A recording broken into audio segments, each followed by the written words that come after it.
You're tuning in to the Black Hollywood Live Network, featuring news, interviews, and commentary on all things Black Hollywood. Hollywood redefined. From Los Angeles, California, presented by Maria Menounos and streaming live thanks to Akamai Technologies. This is Black Hollywood Live. Justice is served. Featuring the week's roundup and commentary on legal news. Black Hollywood Live. Hollywood redefined. You're listening to Black Hollywood Live. And now, the host for Black Hollywood Live, Justice is Served.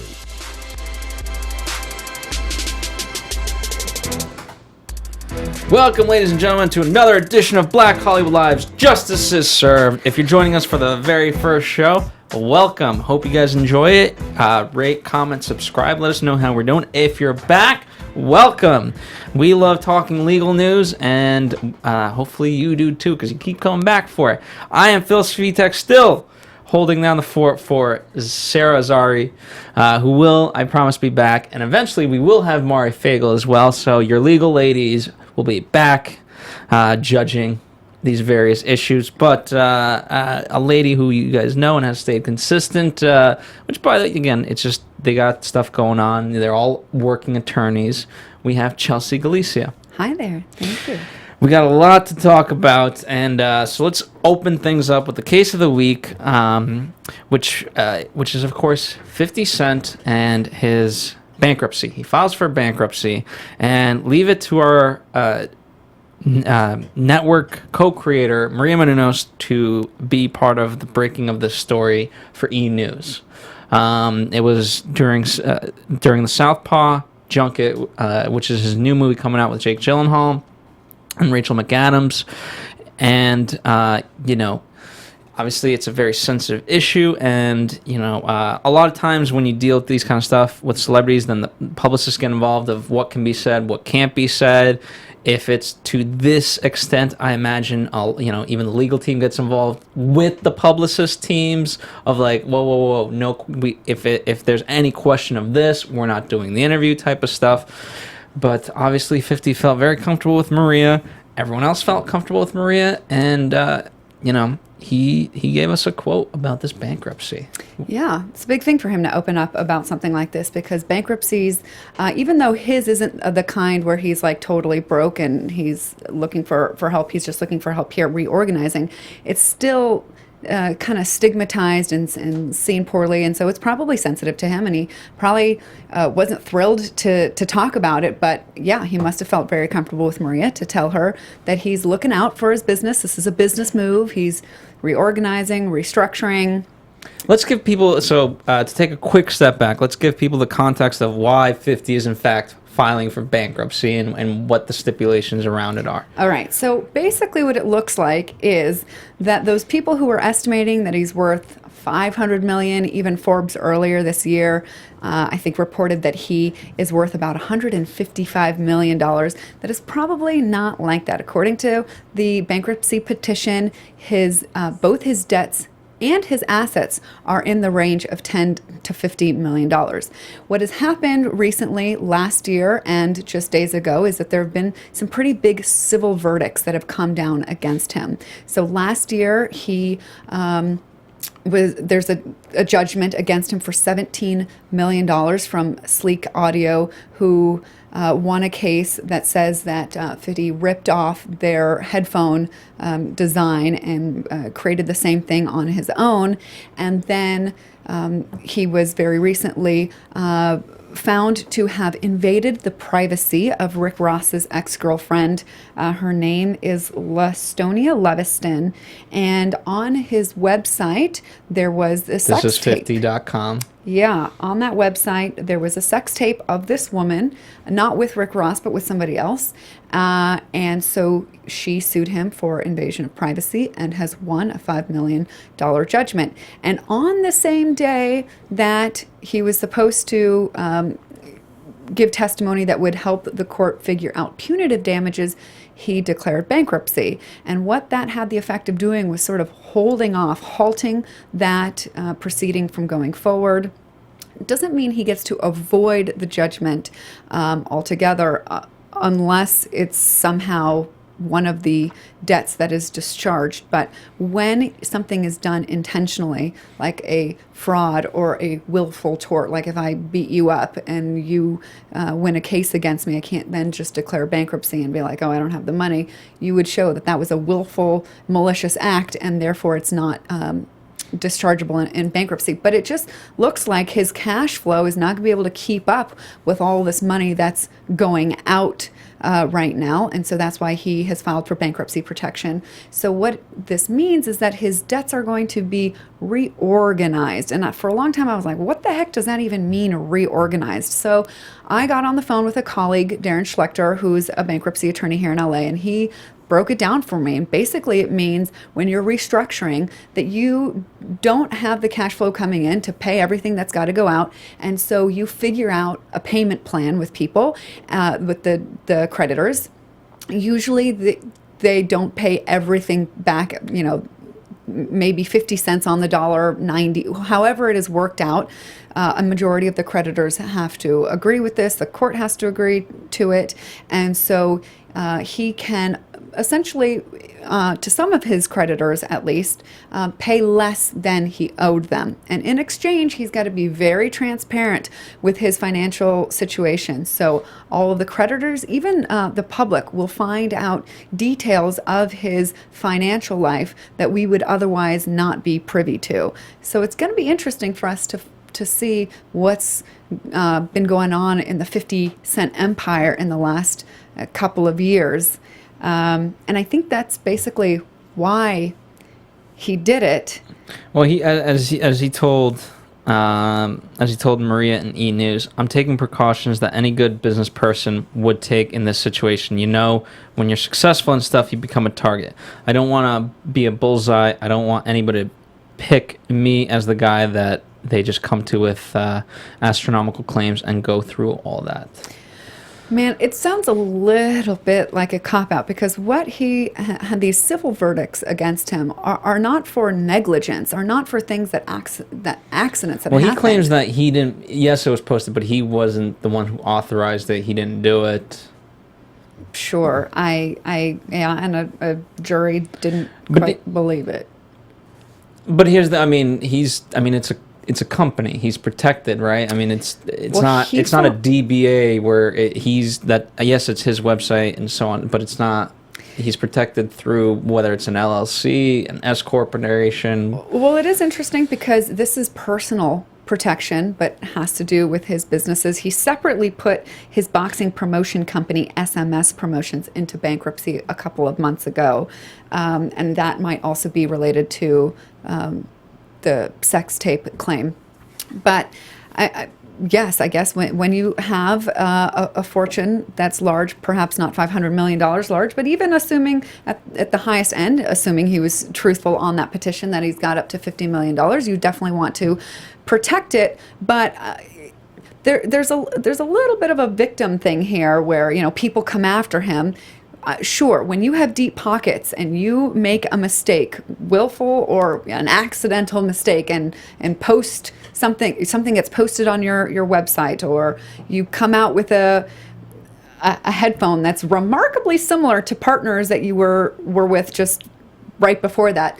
These are intentional things that are going to get you in trouble, and I would assume he would have an attorney who was guiding him to say, hey, if you come out with these headphones, they're awfully similar to the ones that you were looking at with Sleek, so maybe we shouldn't do this. When you take the risk and be an entrepreneur, and as he does, he signs deals with company, the headphones, and when you do things, may or may not be his doing about the uploading, but when you're this website is his personal thing. It's also business. It's promotions. You become responsible for the content that goes up on the website to some degree.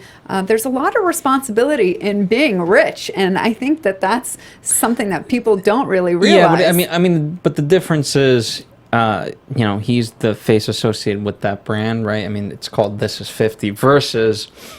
If it's the Hollywood Reporter and someone put it up, then, you have an employee reprimanded for that. It's not like, Or the Mr. Hollywood Reporter, Yeah. you're in trouble, and someone's pockets aren't being all of a sudden stripped away. And this is true. And the other side of that is that, the Hollywood Reporter is an entity that's, controlled by many people. So not one guy is probably at the Hollywood Reporter is probably making the kind of money that 50 Cent is. So there's kind of this give and take when you are this rich and famous, and it is.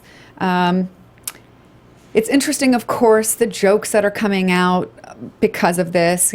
50 cents, that's all he's got to his name, but that's not quite what this means. He's not broke, although there are a lot of situations where people file Chapter 11 bankruptcy, like he did, and it doesn't end up working out with the creditors, and so that means that the bankruptcy itself would be dropped, or it would be converted into a Chapter 7, which is liquidation, which is really the I'm broke kind of bankruptcy. So it'll be interesting to see what happens, but it'll probably take a long time. I understand that this restructuring thing can take even years.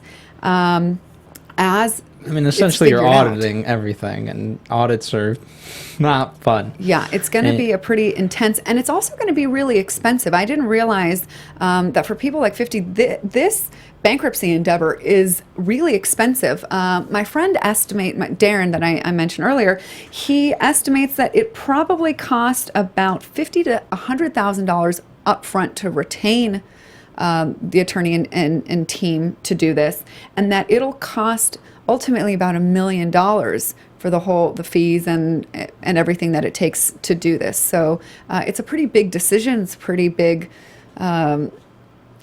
cost to put up to. I don't want to say avoid paying his debts, but to some extent, it's a little avoiding paying some of them. We shall see. Yeah, William A. Brewer III is his attorney. He's got several attorneys, but in this case, that's who is representing him. And I hope they, whatever they discussed, obviously this is the conclusion that they came to, for better or worse. Yeah, it's pretty dramatic that, they declared on the same day as the testimony he was supposed to give on the punitive damages. So it makes it pretty juicy. And we will definitely be following up on this and see if he is, able to get this fresh start that bankruptcy is supposed to allow for. I hadn't heard this phrase before. Darren this morning told me this, that the purpose of bankruptcy is to help debtors who are honest but unfortunate get a fresh start. So if he's really made, honest mistakes, and some of those debts get discharged, or they get payment plans that are less than what exactly he owes as of right now, then this will be a win for him. Bankruptcy, it's not fun in that regard. There's repercussions beyond just what we talked about of bankruptcy. If let's say you recover, as you mentioned, it's a restructure. It's gaining back his, for lack of a better term, financial independence again. It's rebuilding. But let's say he does rebuild in, however many years that could be. Then all of a sudden, it's still not easy going. People see that of like, okay, you did, you filed for bankruptcy. You filed for bankruptcy, and so that is always going to be considered. Well, yeah, it'll be on his credit certainly for about 10 years, but I don't know how much he actually needs credit. But it's one of the dings on Donald Trump's, record in the public's eye that he's, filed for bankruptcy multiple times, for about 4 times. So it's not viewed very favorably, but I guess sometimes it's necessary. So there you have it. Hopefully not for me or for you, but hopefully it comes out all right. Shall we move on? As a separate thing, if you're a college student, and I hear this a lot, $0 in the bank account, are you technically bankrupt? If you got no money, I don't know. That was always like the base definition. You got no money. So, and I know a lot of college kids like, I got $2 in the account. If you've got no money but you have no debt, then you're not. The problem is when debt overcomes Most your college assets. kids got student loans and This stuff is like true. And what's unfortunate for most students who have these loans is that they're not dischargeable in bankruptcy. So that is a whole nother issue that will probably That's be another day. Yeah, That's another day, exactly. another case. But we shall get to our first docket story, Yes. which is a open us follow-up up. to it's a follow-up to the Eric Garner case.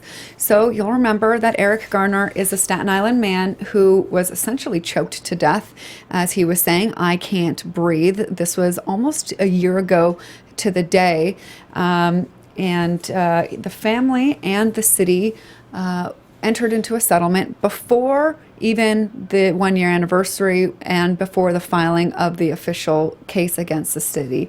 They settled upon $5.9 million. And the question now is that really enough? And, you know, there's different ways of looking at is it enough? It's very difficult, of course, to calculate the value of a life to, you know, a wife and to children. But according to the law, it's measured on economic damages, so loss of future earnings, and the pain and suffering, which is pretty obvious to most of us who watched that video. But the family doesn't see it as a victory, and not because the amount isn't high enough. It's certainly not anywhere near the $75 million that they were looking for when they filed their notice of intent to file a claim. But what they're really looking for is justice, and that is very difficult to measure in dollars and cents. I mean, I think the justice that they're looking for is the changes in the police policies and brutality cases that, you know, go away, that we do not see this all the time or at all. Hopefully one day this will be a thing of the past. And so I think the family was apprehensive to be seen as money hungry, but they did want it to make an impact. And for better or worse, when you're talking about something like a police department, a way to hurt them and to get them to pay attention and alter their behavior is by, you know, hurting them in the pocketbook. So, But is that, and because it's police $6 million department now, doesn't get into you know, taxpayer money and stuff like that. So it's like, you know, because I mean, the positive spin could be, you know, hey, we don't want this money because it's not that it's hurting the police department, it's ultimately hurting you, the people. So instead, what we prefer is if you, the people, try to enact change, force change. Well, what tends to happen with these kinds of claims is that once a city or police department, county, state pays out enough of these, then somewhere a policy changes, there's training that's done. They try and prevent this from happening again. And that, I think, is what we would ultimately want, what the family would ultimately want. But there's just no way for the family to file a claim that would end with that result. We compensate people with money, which is an incomplete justice in my eyes, but it's difficult to do it any other way. I know a lot of my work comp clients, they want justice in their case. They're given a settlement offer, and I think it's fair given what the law is, and I think it's fair, but they're like, but that's not enough. They don't know what I've been through, and I want things to change over there. And I have to say, I'm really sorry. I understand that what you went through is terrible and that you wouldn't want anybody else to go through that. But no kind of claim that you file, at least a work comp claim, is going to change the way people do things. The organization, the company has to take a message from that loss of that money or that case and say, we got to do things differently. So it's going to be two ways. It's going to be that these verdicts come out and the police departments and cities do things differently. And hopefully, in the family, their pleas for justice will turn to pleas for involvement in the political system, which is where our laws come from in the first place. So it's going to be slow progress, but I think progress is being made. Even here in LA, I've read that all the police are going to go through new training. It's actually a refresher of what they already done, but again multiple times. And, that in itself might seem like a small thing, but it is a step in the right direction. Speaking of, this is where justice and politics always kind of intertwine. And so President Obama, he's in the news, always in the news, but do felons deserve a second chance? Yeah. And so that at least this week is the topic of discussion. Yeah, so he the other day commuted the sentences of 46 people who were serving, I think most of them were serving life sentences for drug-related crimes. And so he is granted them an early release. These were, a majority of these 46 people were in prison for drug-related offenses of crack and... Nonviolent as well. Yeah. Is the term that's being thrown out. Recently, in 2010, Congress changed the law on the punishment of crack and powder cocaine because one used to be exponentially higher than the other one, and it was sort of unfair. So they got rid of that, which meant that a lot of these people who got life sentences, if they had been convicted today, would not have nearly as long of a sentence. And then, in fact, that the amount of time that they've spent in prison to this point would cover the sentence had they been convicted today. So these are non-violent, low-level offenders who he has granted clemency for. But 46 people of the tens of thousands of people who I know have applied, and I'm sure as many would qualify. Of everybody, only 46 people. I was kind of stunned. I mean, that's not even enough to represent one person from every state in the union. 46 people, come on. It's like, did they have one person working on this part-time for the last year? Because last year is when they announced, that there was going to be a big push for this. 46 people? Well, according to Cory Booker, in 2013, African American men alone under the federal criminal justice supervision totaled almost 1.7 million people. Yeah. So 46 really takes a dent in that 1.7 million.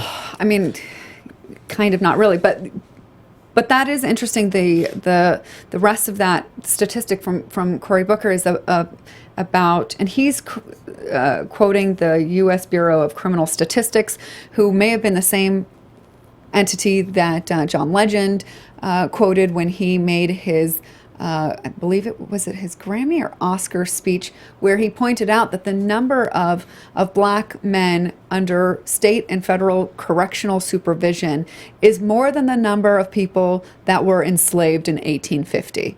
That just goes to show how many people, and if my number is not off, it's close to 500,000 of these are nonviolent drug offenders who federally are costing taxpayers about $30,000 a year each for us to house them.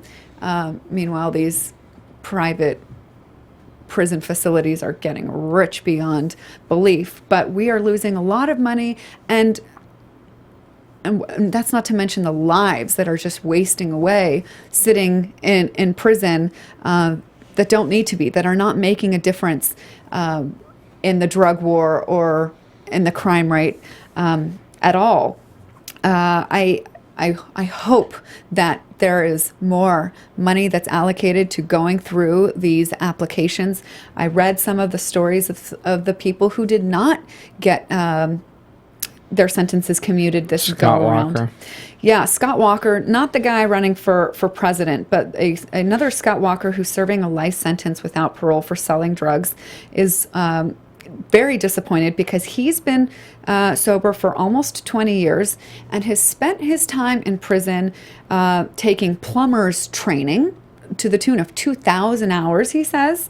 He's completed a course for commercial driver's license, and he's read more than 1,000 books. So it sounds like he, of all people, would be stands a very good chance to be a productive and contributing member of society if he were to be let out. There is another sad story, Dickie Joe Jackson, who was caught selling meth in order to pay for his young son's bone marrow transplant. Didn't also make the cut. And when I say didn't make the cut, I don't believe that means that they were rejected, but they're still pending. Mm-hmm. So, but if you just look, I mean, it's easy to, they're, selling drugs, just lock them up and throw away the key and forget that there are real people behind those bars and families and children that are affected terribly. And it's not helping us as a society to keep them back there locked up. So I hope there's more of an emphasis on in terms of money and effort spent reviewing these petitions and letting more people out, so that people have a chance to live a real life, to be productive members of society. The criteria is not that easy. They have to have been convicted of a law that now would be a much shorter sentence if they were convicted today. They have to be non-violent. They cannot have any ties to any large-scale criminal enterprise, like a cartel or a gang or anything like that. They have to have served at least 10 years of their sentence and have no significant criminal history. They had to have been on good behavior in prison and no history of violence. So this isn't just saying let anybody out. There's still some strict criteria, but I think it'll make a big difference to us when we reduce the number of people who don't need to be in jail. I mean, this is really like an epidemic that's occurred over the last 30 years with our war on drugs and tough on crime, and we have seen that it is not working at all. There are no less drug users today than there were, and it's just cost us a lot of money. And I think we're on the precipice of a different outlook on drugs. Maybe we'll be like the next Portugal, who decriminalizes them and sees a 50% drop in drug use. It would be incredible if America was that progressive, but at least it's looking like we understand that the way we've been doing things isn't working. Mm-hmm. And so the more people that understand that, the more lives that are being wasted away right now can be saved, and we can turn around our policies in the future so that it doesn't cost us so dang much for something that's not even working. I mean, when I first saw the number 46, and then I saw that President Obama has now commuted 90 sentences total during his administration, and that's the highest number of any president, I was like, okay, well, maybe he's kept the number down intentionally so that people, Republicans or conservatives don't say, well, now he's letting everybody out of prison and he shouldn't be.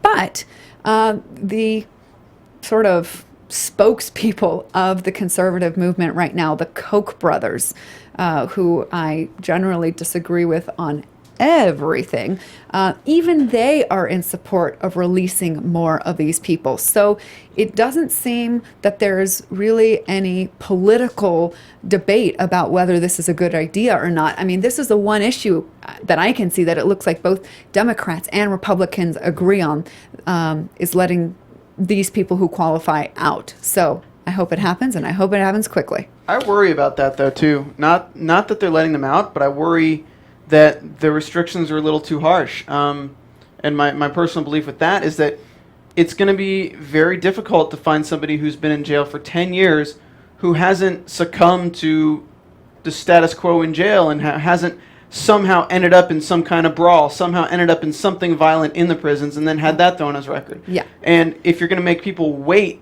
for 10 years, they're more likely to end up in that and then be stuck there for life. Like, I feel like the legalization of marijuana, I think it's legal in Colorado. I think that anyone who was arrested for that charge for marijuana in Colorado, in a state where it's now legal, should be immediately let out. It would be nice, but the federal government still has marijuana as a crime. So it's going to take pressure on our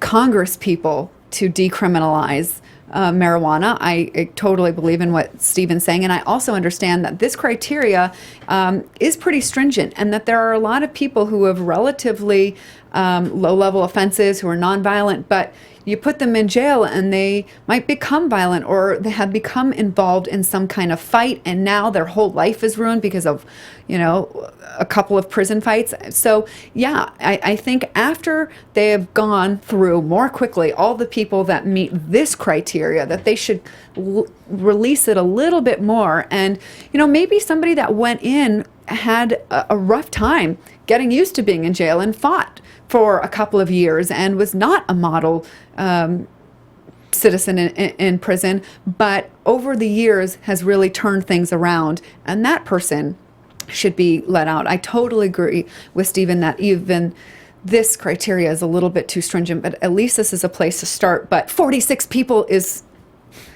not enough. It's not really. It's not enough. It's Not not enough. even the. It's not. We didn't even reach beyond the age of what you qualify for Medicare. Right.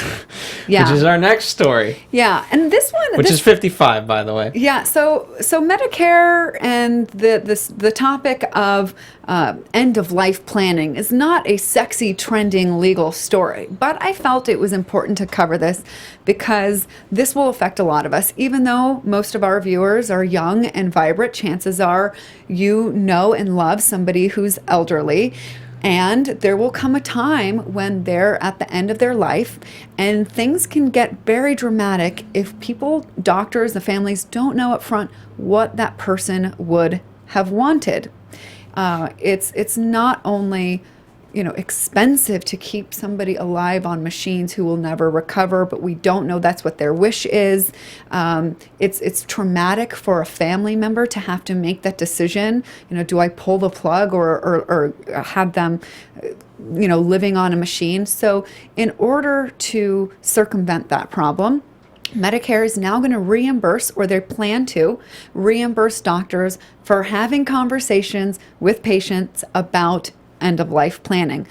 And it seems a little silly that Medicare would have to do that, but doctors get paid for the services that they perform, and up to this point, conversation about end-of-life planning has not been a service that they get reimbursed for, which means that they either don't have those conversations or they don't have them very in depth, or it's not a focus, because doctors, as good as most of them are, and they're doing it from the right reasons, from a good place, they need to make a living, and so they need to be doing the services that they can bill for and get reimbursed for.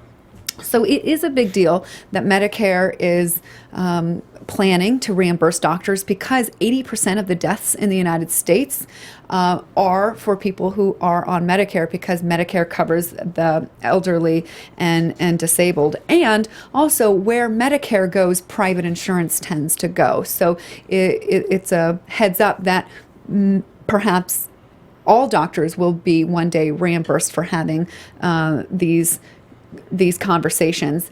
And to me, this seems pretty, I don't know, standard or non-controversial.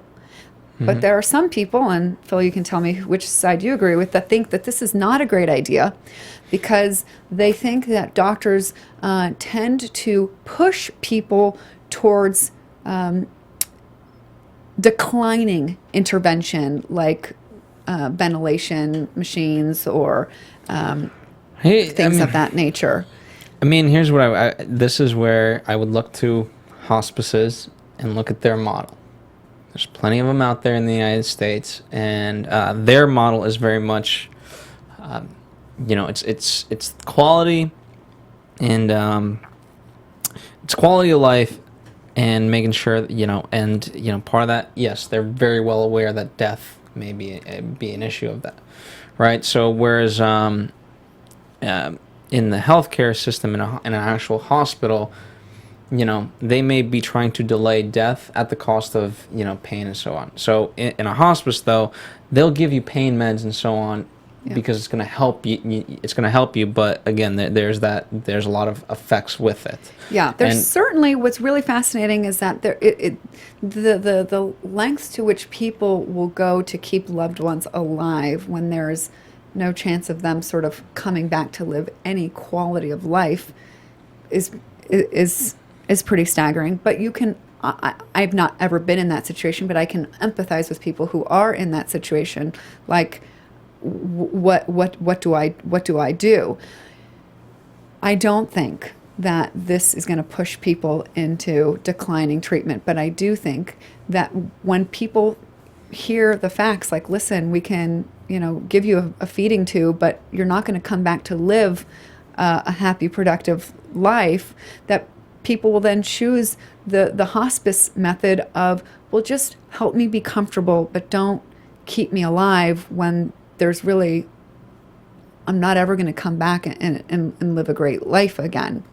It brings up for people, death and their attitude towards death. We as Americans have been very opposed to anti-death. And yeah, death is a very scary thing for people. It's also a part of life, and on most days I'm not afraid of death itself, but I would be afraid of I hope it doesn't hurt. I don't want my death to be painful, but I think when people really understand and are explained, I think that's where the hospice goes.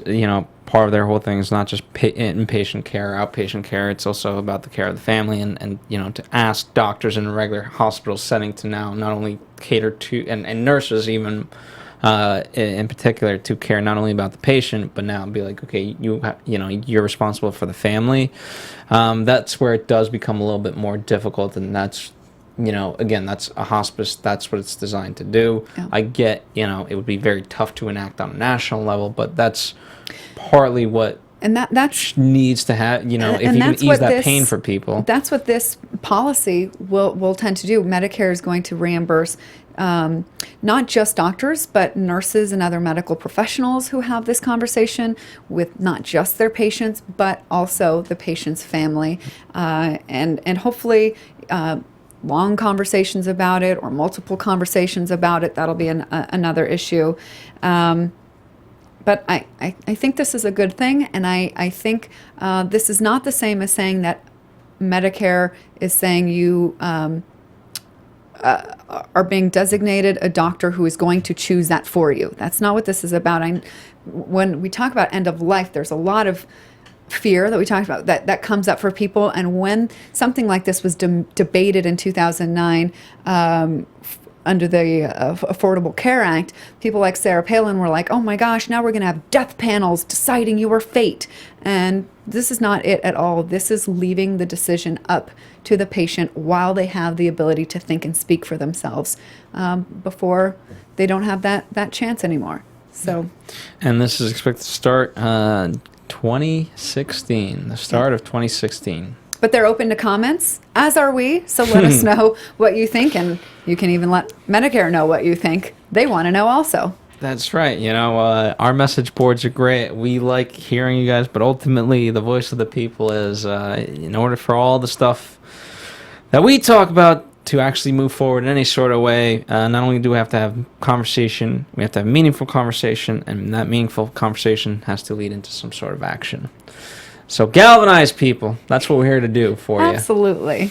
Well, it's been a pleasure, Chelsea Galicia. Where can the people find you?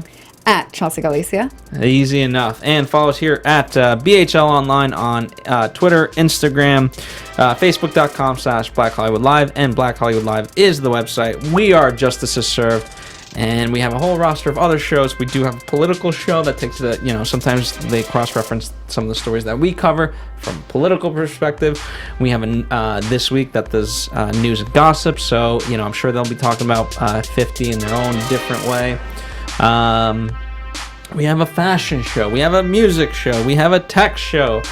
we have a reality show. All these shows just for you. So whatever your passion is, if it happens to be illegal and something else, go and do that. Chelsea Galicia, one of her famous lines is, please don't label me as just a lawyer. So she has other passions too, and so she listens to the other Black Hollywood Live shows.